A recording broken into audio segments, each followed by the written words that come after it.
Slovakia is a small country right in the middle of Europe, over 5 million citizens. 80% are Christians, most of them Catholics, most of them nominal Christians, and less than 1% are evangelicals in whole country. Slovakia is a nice country. There are some nice mountains, and there are some fields with sunflower. And Lučenec is located on the southern part of Slovakia. It's a small town, around 28,000 people. In spite of the fact that Slovakia is a Christian country, many people never been in the church and they don't have personal relationships with God. So for example, in whole the country of Slovakia, there is less than 2,500 of Baptists. In the US, there are maybe in one church more people. So there is large field. There is not great knowledge of the Bible principles or Bible generally. My name is Pavel Šinko. I am from Slovakia, and I am Executive Director of International Needs, full-time ministry over 30 years.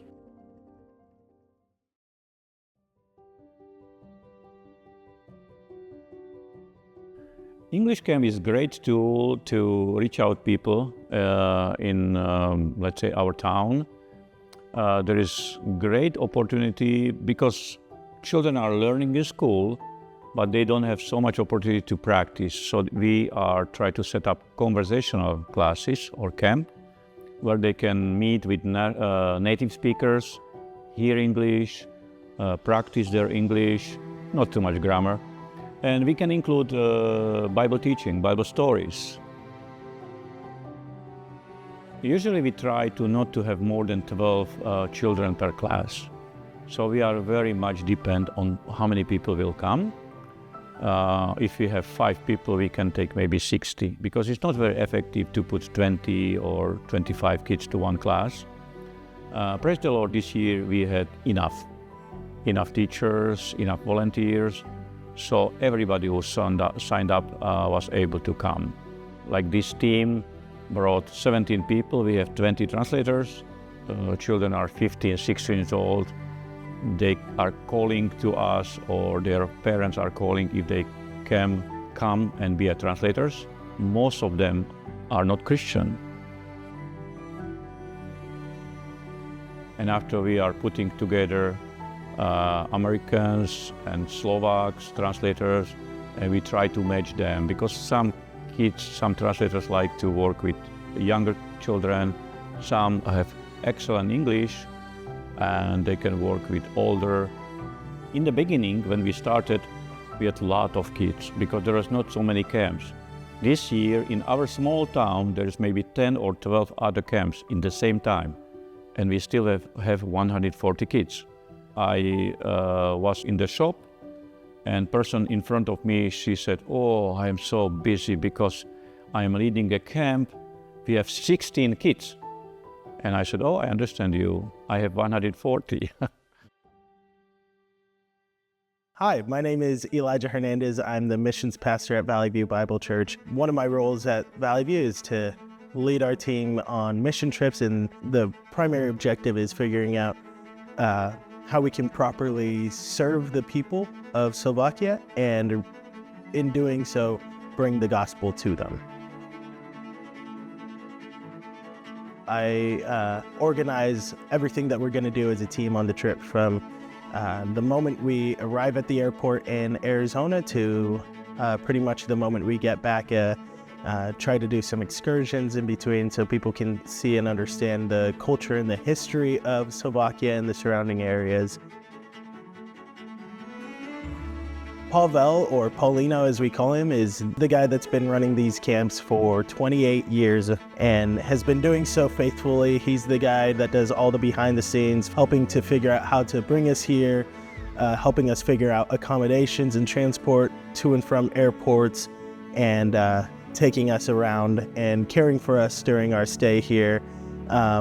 he's the guy that puts the camp together, puts all the promotional stuff together, figures out all the logistics of which kids are going in which class, and constantly putting out fires for us.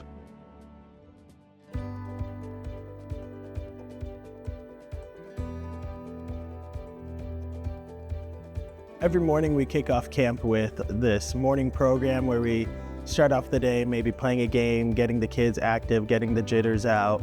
We do songs of worship and dance. We tell them a Bible skit, a Bible story, so that they can hear and know the Word of God and how God works and moves in our lives, and give them a Bible verse before we send them out into class.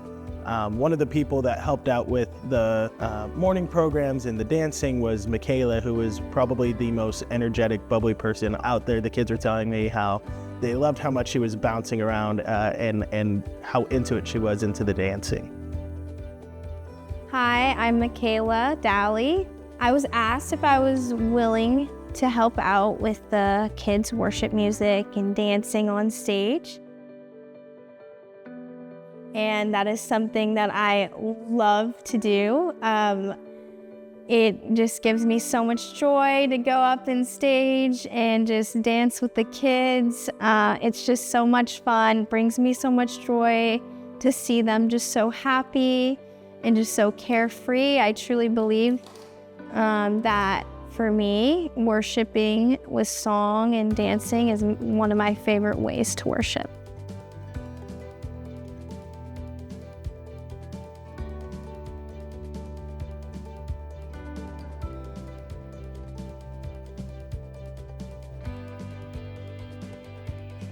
There was quite a bit technical difficulties with the music. Like, the music was playing, but there was no words for the songs, which made us dancers a little freaked out. Like, should we just not do the songs? Like, should we just give up? But we were like, you know what? We know the dance moves. We know the words of the songs. You know, just because there's a few little hiccups is not gonna mean we're not gonna get out there and do our best. So we kind of improvised and just went along with it, and the kids still loved it. Like, they are just so happy we're there. So we did skits every day where we met in the morning and we went over the skit, and then who was going to play what kind of part. And day one, we kind of asked very openly, hey, who wants to play which roles? And the story was about Moses. And Daniel, he's so great. He stepped up and was the main character in the skits every single time, wearing this really big wig. He's the main guy. He's been Jesus, he's been Jonah, he's been Moses, and he's the guy with the wig and the beard. God told Moses to touch the water with his staff. And had a big fish ready to swallow Jonah.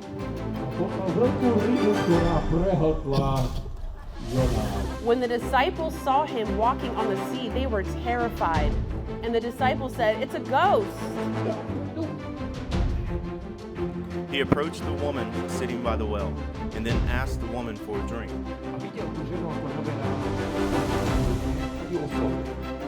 Hello, my name is Daniel Ridgway. My biggest role in the skits every morning essentially revolved around wearing this big, curly wizard wig that I could not, for the life of me, keep from falling in my face every single time I put it on. So it was wonderful on one hand that I got to keep playing characters in these skits, and as silly as it was and as easy it is to go out there and be bad at acting and embarrass myself a little bit, but still getting to make an impression on them. Even if I did have to establish early on in the week that I was going to wear that wig every day. Jesus said to them, "Children, do you have any fish?" They answered him, "No."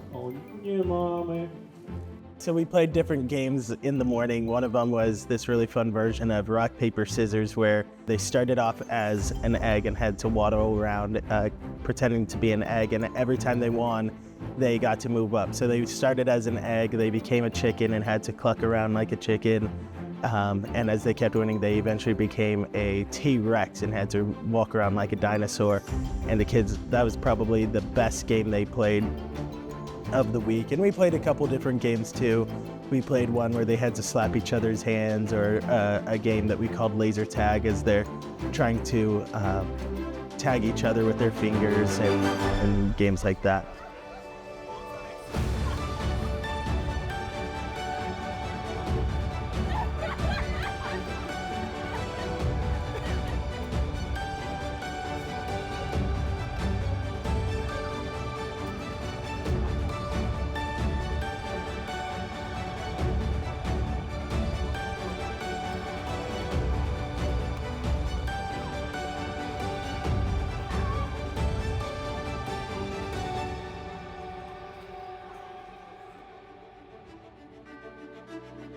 From there, we are able to share with the kids which class they're going to be in and who their teacher is, and they follow them moving from that main courtyard into their classes. And we go into those, that's the morning class activity, and that's probably the thing we have the most work to do coming into the trip, the preparation that goes into all that, to help teach these kids how to practice their English and play games using their English, and teaching and connecting with them.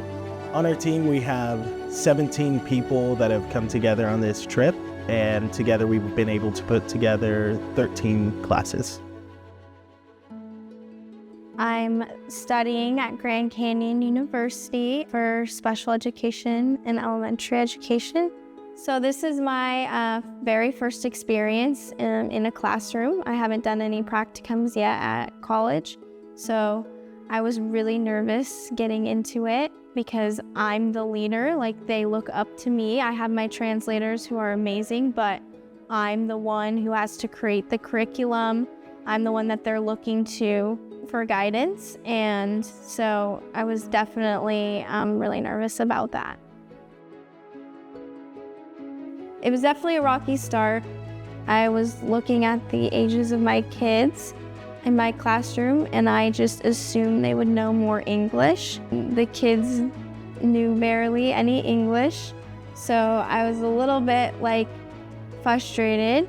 I had to adapt, but I saw the beauty in that, that I can really help set a good foundation for the kids with English. I was not expecting the kids to be such great artists. They are so talented at such a young age. It blew my mind, and that's what the kids really loved. So I try to incorporate a lot of art because that's what they get excited about. So if I can put something with English into their drawings, they're gonna get so excited about that.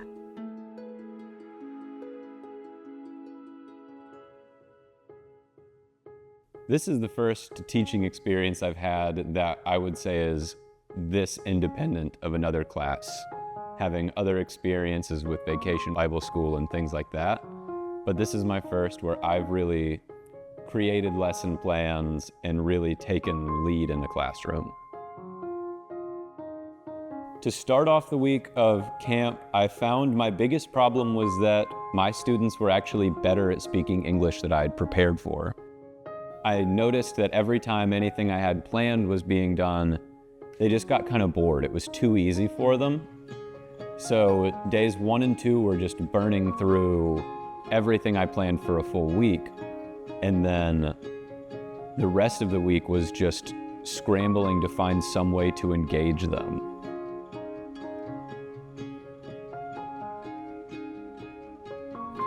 And thankfully, as the week went on, I was able to learn their personalities a little bit more, learn their interests, and find things that could really get them to start talking about what they like. And I was thankfully able to leverage that into relating it to maybe the Bible stories we were reading each day, or truths that we know about Christ and how He loves us, and being able to tie in what I learned throughout the week, not only with their English lessons, but getting to be able to make it more about telling them about the gospel.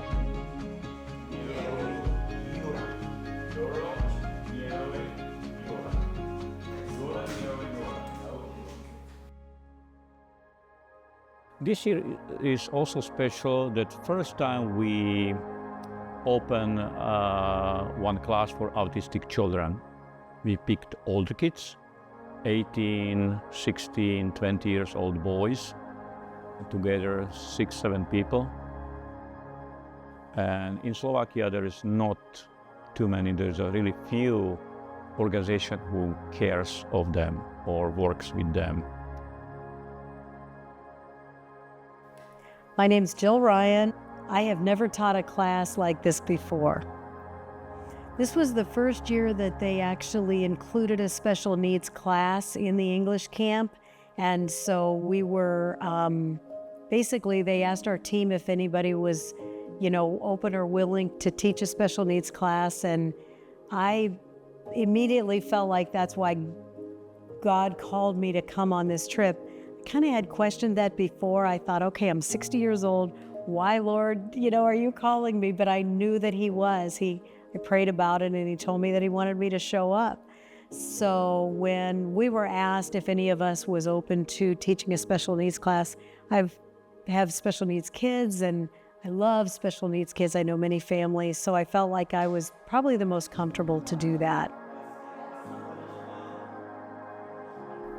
I would say the biggest hurdle that I ran into was basically my own mind worrying about how I could do it perfectly and trying to be too prepared. And in the end, it came down to trusting in God that he prepared this for us to do, and he's the one who made it all happen. I didn't know how I didn't know a lot about the culture of the children in Slovakia. I didn't know a lot of things individually about the kids that we would be teaching. So I tried to prepare for so many different scenarios. And as far as the week and teaching went, I would say the beginning of the week, the kids were warm and more welcoming than I had feared that they would be afraid of us, but they welcomed us. But as time went on, they really opened up to us and they just started to trust us, and we saw more glimpses of the love that they really liked us and wanted to be around us. Homocephale, Allosaurus, Patagosaurus, Diplodocus, Harpactognathus, Pterodactyls, Mutaburasaurus, Brachiosaurus, Velociraptor. V jurskom období, ale viacej sú podobné doberadovej No, Dimetrodon, not a dinosaur, and not living a dinosaur era. A Cacops is and I think it went very, very well. And we are considering maybe next year to open maybe 2 or 3 classes. Most prepared for the trip, I would say Linda. Definitely Linda. She was so prepared. Linda or Keiko, where by the halfway point of the week, they were offering supplies to the rest of us because they brought more than they needed. My name is Linda Seaman, and I'm retired, and in a week or two I'll be 71. Who was the most prepared person for this trip? I would say possibly I was over-prepared. I had the youngest class this time. Last time I had the oldest, so it was completely different. But I do have grandchildren that age, so it was a lot of fun. I've been reading books from just like library books that I picked up, and the kids have really enjoyed that. We've been doing a lot of crafts, a lot of coloring. We've talked about colors. We've talked about body parts, head and shoulders, knees and toes. We have some really nice cloth beach balls that a friend made, and we use those for playing games. We're running up and down the hallways like a kangaroo or just different animals. So, we have a lot of fun. Overall, they decided that we would focus on Bible stories that have to do with water. And my particular church had a VBS a couple weeks before that with an underwater theme, so that gave me a lot of my decorations. So they had backdrops and it looked like an underwater scene. So I put that over the chalkboard. We also had jellyfish that lit up. You just press a little button and they had the fairy lights. We had turtles and lobsters and starfish and just different, coming from Florida, we have those access. And I had this brilliant idea that I was going to give each of the children one of these inflatable fish about this big. And it's still a good idea, but what I wanted it for was them to sit on the floor on it. And we could do story time or something like that.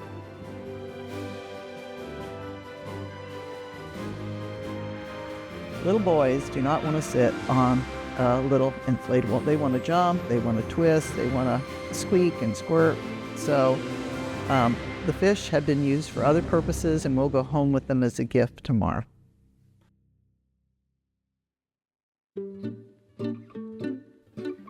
During our camps, we are providing also lunches. The lunches are provided in the school, cafeteria.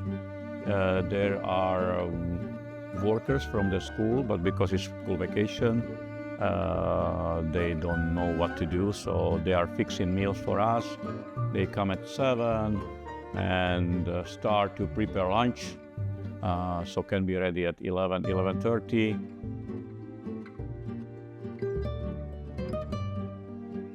There's maybe 10 to 15 ladies, peel potatoes, prepare meat, and I think the meals are pretty good.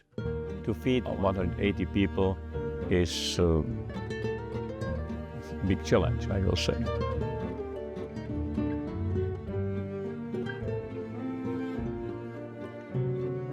So they are working hard to prepare the meals, and most of the kids, including the team, US team, it seems they like it.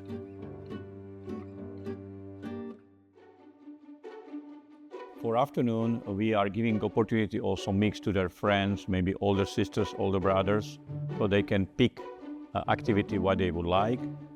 Very popular was science, where they make slime.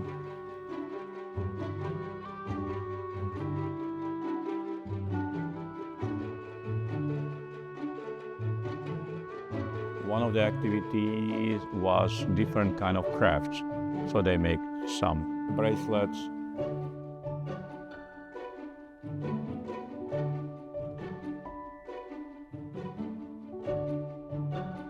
Older kids, they like to socialize together, maybe 13, 14 years old, and then play some games like a mafia. It was definitely more for older kids. I was very lucky to have the same group of boys that came every time. They told me like they were dedicated to me, like they would come every day. They taught me a game that they play called Signs, and it was so much fun. They loved it. We just really had a blast. Since the same group of kids were coming back every time, we got really close and I got to know them pretty well.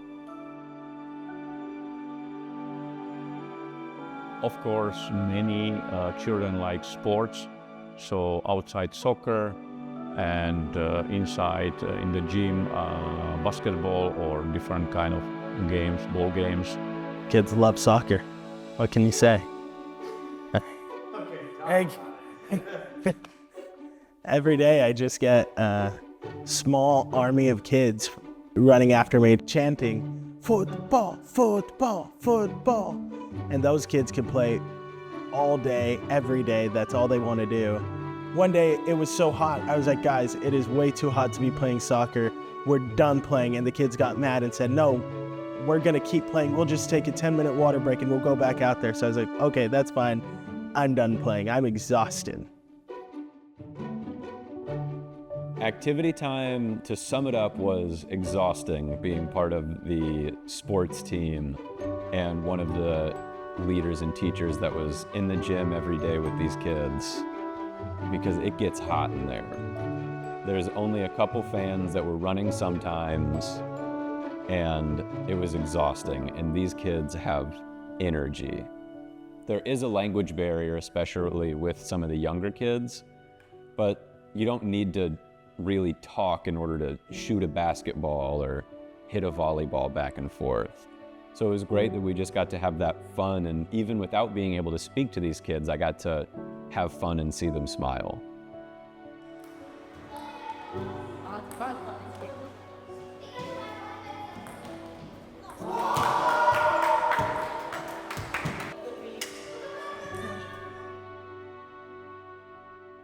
So getting ready for the trip, we looked at the forecast. Every day was going to be sunny. The weather looked like it was going to be pretty good.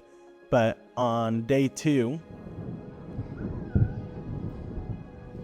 we go outside, and in the distance we see these huge dark gray clouds. We start hearing some thunder, and slowly we see those clouds creeping up, and rain starts pouring down.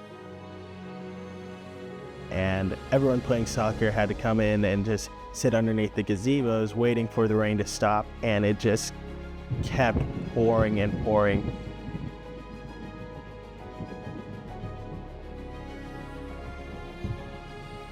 On day 3, the weather cleared up. At day 4, once again, it came all of a sudden with no warning or anything, and no weather report. Rain started coming down.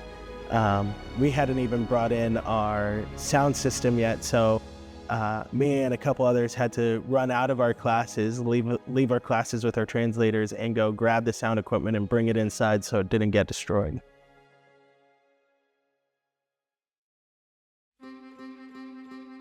For the first time this year, we decided to have a foam show. We asked local firemen department, their volunteers, if they can come and make it for us, and the children just love it. The foam was awesome. The kids loved it. They had such a good time. They would have loved if we could have done that the whole week. They just had an incredible time running around in foam. I mean, who doesn't love foam, right? Yeah, when we found out that there was gonna be foam in a fire truck, I was so excited because it's been so hot this week, and it was so nice to just cool off and have fun with the kids. They was able to go inside and play and just have a great time. One night for dinner, we had a Ukrainian themed night, and some of the ladies from Ukraine got together and through the whole day made us a bunch of borscht, and we had some of the most amazing homemade food ever, and it was delicious. We invited some Ukrainians. They came. 5 ladies fixed a delicious dinner for us. They prepared borscht, which is a national Ukraine meal, and they work hard on it. And we just used the time to speak with them. Most of Ukrainians who are here are single moms with children, seniors, or people with some health problems. I like very much one couple. They both are deaf and mute, and they are so nice. They try to help us. They are coming to our center almost every day, and I try to learn some words in their sign language. And she was very much involved. She was one of the 5 ladies who fixed the dinner. I loved it. The borscht was so good. I could eat that all day long. It was just really great to see different communities coming together. The borscht was totally delicious. It was just heavenly. We had bread, and then they made blinis for dessert, and they served us, and they were so kind. And of course, you know, it's difficult for them in this country, and most of us have 1 or 2 Ukrainians in our class. So we just try to be sensitive. They pretty much can speak Slovak now, but of course their heart is in the Ukraine.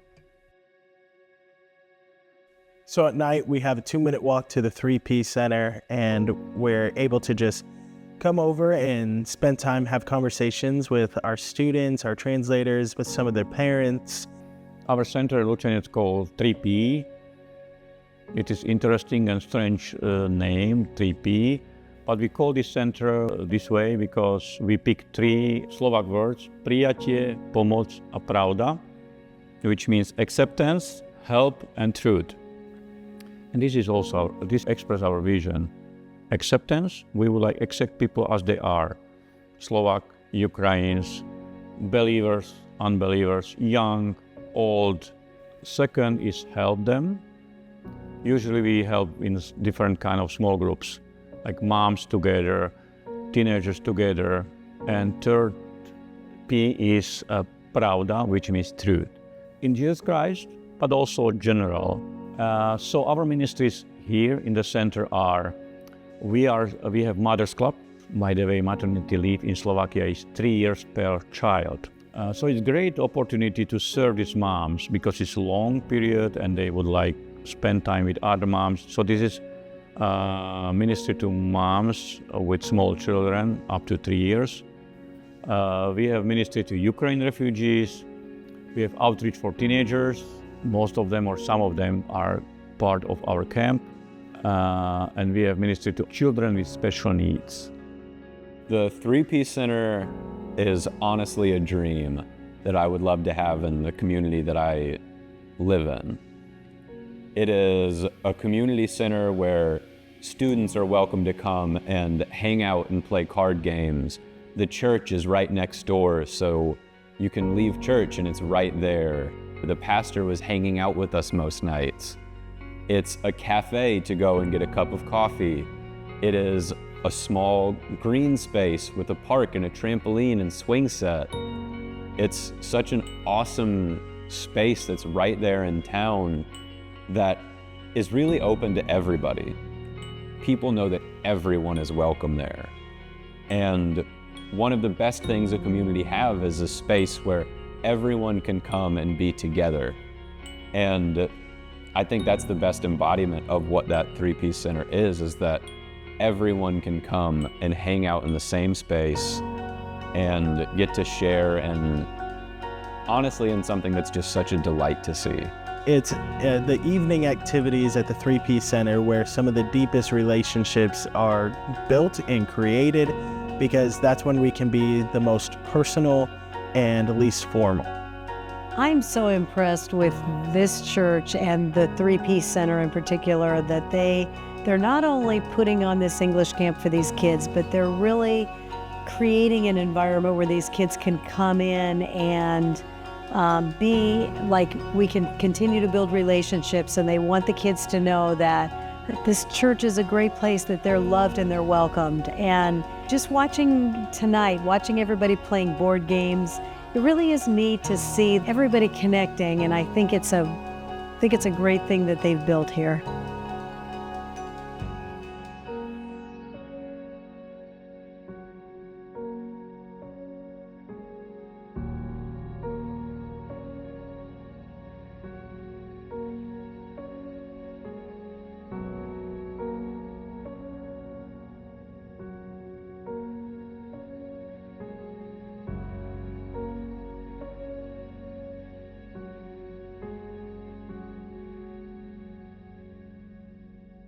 We will be very glad and we would like to continue in this ministry. We are looking for people who will be able to come again.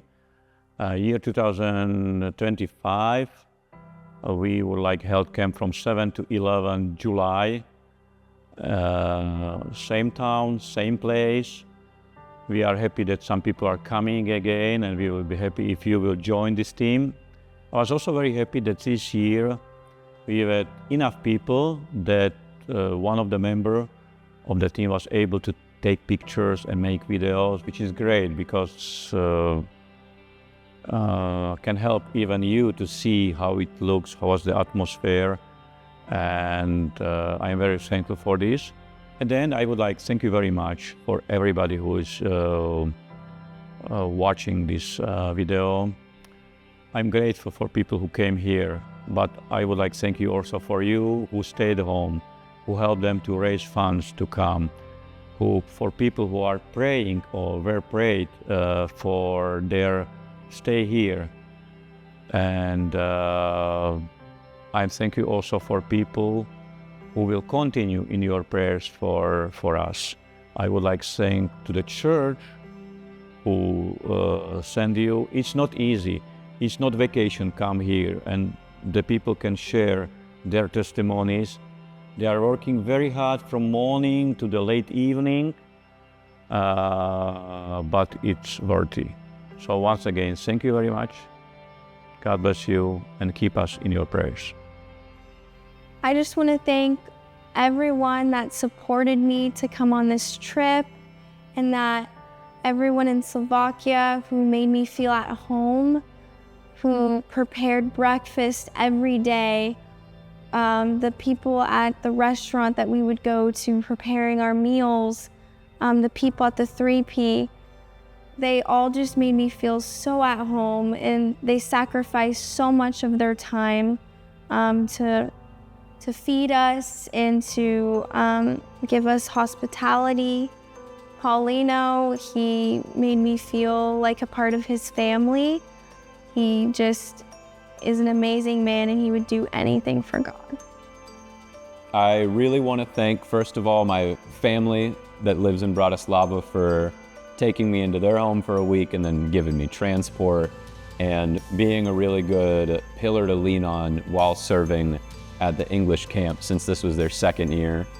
I want to give a big thank you to the missions team at Valley View for welcoming me in as an outsider, and everybody was so warm. I feel like the people that I've met on this trip have been my friends for so long, and I'm super bummed that I'm going to go home to Georgia and not get to see all of them again.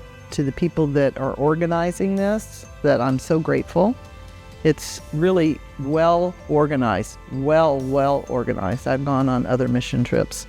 This one here, you really get to have relationships with the kids, with the translators, with the people in the coffee shop, with the people in the church, with the students, and that's what I look forward to. The Slovak people are so kind, so friendly, genuine, and they're so appreciative of us being here. The kids really get sad when we get ready to leave because, of course, there's not as many things to do here. And so last year I had teenage girls, and they were like, "Oh, can't you stay longer? This is so much fun. I really would like to stay." So my heart is in with the people here. And when I had the opportunity to come, thank Pavel for organizing it, and his wife Yanka. His whole family works very hard to put this together. And the school does a nice job too of serving us. The hotel, everybody, they're all good. I just want to say thank you to so many people that made it possible for us to be here and be a part of this experience. And there were friends that contributed money to help us with this trip. But the people of Slovakia, the way they have welcomed us, and just their warm hearts and their hospitality, and the way we've been able to come together as a team has been just nothing short of a miracle of God. And it has been such a wonderful experience. I would do it again in a heartbeat.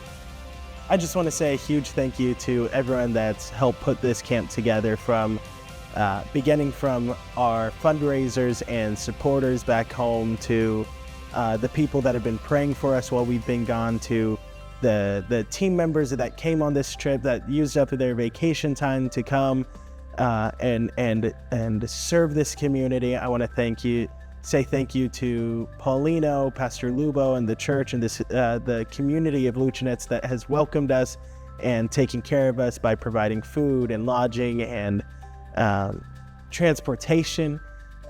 Thank you, Josh, for creating this video, and thank you to everyone who's taken time to watch it.